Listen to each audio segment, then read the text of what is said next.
The fragile thread. How humanity's greatest discoveries nearly vanished forever. What if I told you that everything we think we know about human history hangs by the thinnest of threads, that countless civilizations, breakthrough discoveries, and revolutionary ideas have simply disappeared? Picture this. It's 1190-93 CE. Flames are consuming what was once the world's most prestigious center of learning. For 3 agonizing months, fire devours 9 million manuscripts containing centuries of human brilliance, mathematics, astronomy, medicine, philosophy, all turning to ash. This wasn't just a building burning down, this was humanity's memory being erased. Welcome to the story of Nalanda University, and the countless treasures of knowledge we've lost forever. When the world's first university went up in smoke 600 years before Oxford or Cambridge even existed, there stood an institution that would make today's Ivy League schools look modest. Nalanda University, founded in 420-97 CE, in what we now call Bihar, India, wasn't just a school, it was humanity's first attempt at creating a true knowledge empire.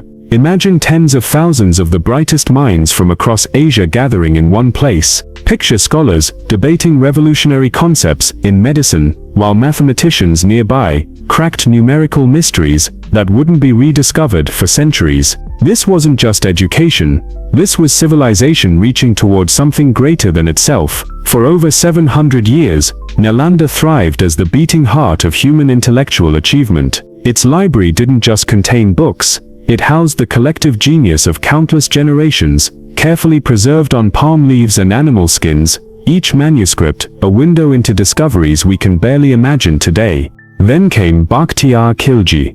This Turkic military commander, carving his path of conquest through northern India, saw something dangerous in Nalanda's towers of knowledge.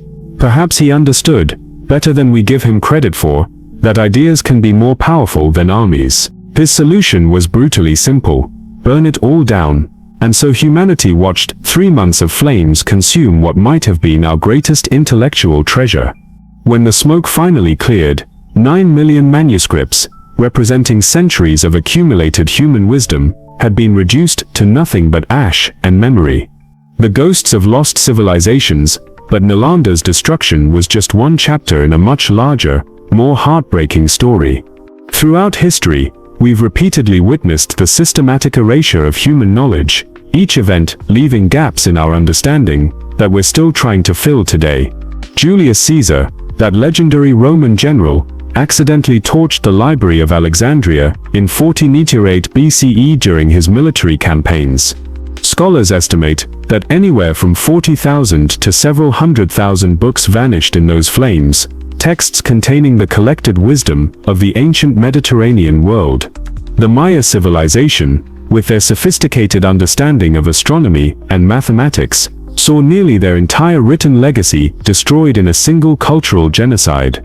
Spanish Franciscan missionaries in the 1600s, convinced they were saving souls, systematically burned almost every Maya codex they could find. Centuries of astronomical observations, historical records, and cultural knowledge, gone. Rome itself, the eternal city, watched its libraries burn during multiple sacks throughout history. The Visigoth invasion of 410 CE and the later sack of 1520-7 both resulted in irreplaceable losses of Roman knowledge and literature. Each of these events represents more than just destroyed books, they're missing pieces of humanity's puzzle, gaps in our understanding of who we are and what we're capable of achieving. Before we could write, we could only remember, but here's what makes these losses even more tragic. They represent just a tiny fraction of everything we've lost.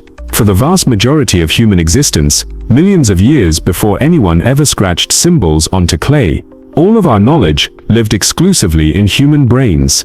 Think about that for a moment. Every survival technique, every cultural tradition, every breakthrough understanding about the natural world had to be perfectly transmitted from one generation to the next, through nothing but memory and storytelling. And human brains, as historian Yuval Noah Harari points out, make terrible libraries. Our minds evolved to remember which berries were poisonous and where to find water, not to store complex mathematical calculations or maintain detailed records across centuries. Information gets garbled, people die, and entire branches of knowledge simply vanish into the void of forgotten generations. This means that for millions of years of human history, we have essentially no reliable record. Entire civilizations could have risen and fallen, revolutionary discoveries could have been made and lost, profound philosophical insights could have emerged and disappeared, and we would never know. The revolution that changed everything around 13th 400 BCE, something extraordinary happened. The Sumerians, grappling with the challenges of managing complex societies, invented something that would fundamentally alter the trajectory of human civilization: writing. It started simply enough: crude drawings pressed into wet clay to keep track of grain stores and livestock. But these humble beginnings represented humanity's first step toward transcending the limitations of individual memory. For the first time in our species' history, knowledge could survive longer than the brain that created it. The Sumerians' cuneiform system was soon joined by Egyptian hieroglyphs and Chinese oracle bone script. Writing spread like wildfire across civilizations, each culture adapting and improving upon the concept. From clay tablets, to papyrus, to parchment, to paper, and eventually to digital storage, writing became the backbone of human progress. Consider what became possible once we could reliably record information: complex legal systems, detailed historical accounts, scientific observations that could build upon previous work, literature that could inspire generations, philosophical treatises that could spark centuries of debate. Writing didn't just preserve knowledge, it accelerated human development exponentially.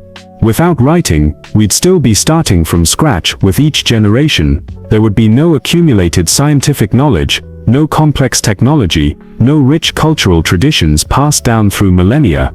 The modern world as we know it simply couldn't exist, living in the shadow of what we've lost. But here's the unsettling reality. Everything we know about human history comes from what happened to survive. We're essentially trying to understand a massive jigsaw puzzle when most of the pieces have been lost, destroyed, or were never recorded in the first place. Think about the mysteries that haunt us because of these gaps. How exactly were the Egyptian pyramids constructed with such precision? What was the true purpose behind Stonehenge? What really happened to the Maya civilization? Did Atlantis exist in some form, or is it pure mythology? What crucial knowledge died with Genghis Khan that might have changed the course of history? Our entire understanding of ourselves is built on fragments, the scattered remains of countless civilizations, filtered through the perspectives of those who happen to write things down, and whose records happen to survive. We're reading humanity's story through a partially burned book, trying to guess at the missing chapters. This becomes even more complex when you realize that much of what we consider truth about human nature, society, and culture is based on these incomplete records. Our concepts of race, gender, politics, religion, and economics all evolved from the particular stories and ideas that managed to survive history's many fires. As Harari observes, there are no gods, no nations, no money, and no human rights, except in our collective imagination.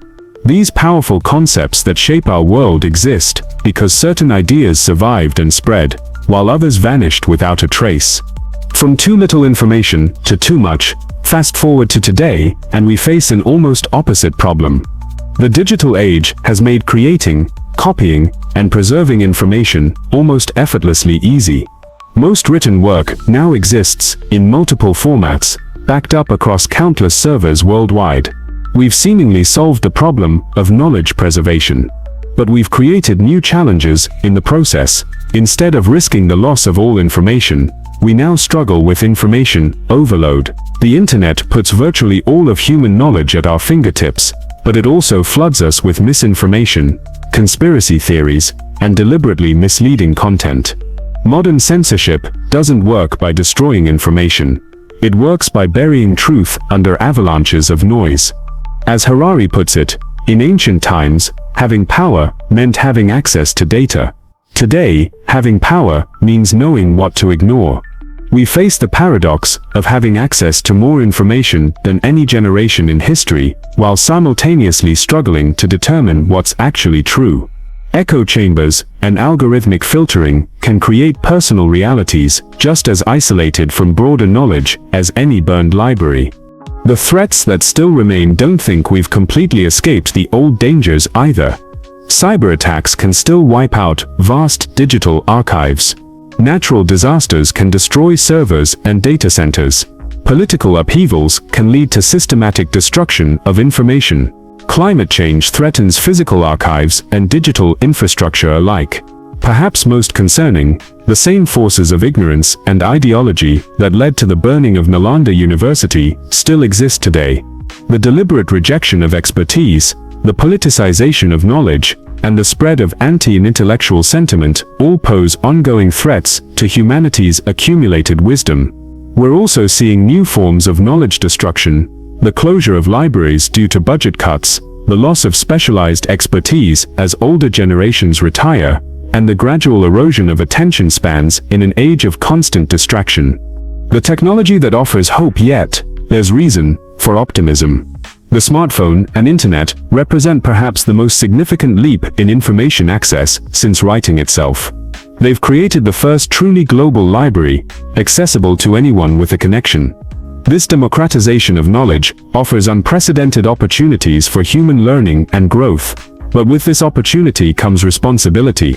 How we choose to use these powerful tools will determine whether we continue humanity's long journey toward greater understanding or get lost in a maze of digital distractions and misinformation. The key lies in developing what we might call information wisdom, the ability to navigate vast oceans of data while maintaining focus on what truly matters for human flourishing and understanding. Protecting tomorrow's discoveries as we stand at this crossroads between an information minefielt's scarce past and a potentially information minefielt's rich future, we must learn from history's lessons. The knowledge we create today, the scientific discoveries, cultural expressions, and philosophical insights of our time, could easily become tomorrow's lost civilizations if we're not careful. We need robust systems for preserving and protecting information, but we also need wisdom about what information deserves preservation and how to maintain its accuracy across time. We need to guard against both the old threats of physical destruction and the new threats of digital manipulation and overload. Most importantly, we need to remember that knowledge isn't just about accumulating facts, it's about understanding our place in the universe and our responsibility to future generations. Every time we choose to learn rather than remain ignorant, every time we seek truth rather than comfortable lies, every time we preserve knowledge rather than let it fade away, we're participating in humanity's greatest ongoing project. The story of human knowledge is far from over. In fact, we may be writing its most important chapters right now. The question is, what kind of legacy will we leave for the archaeologists of the future? Will they find the remains of a civilization that learned to transcend ignorance and preserve wisdom? Or will they puzzle over the fragments of another lost culture, wondering what we might have achieved if only we had been wiser? The choice, as always, is ours to make.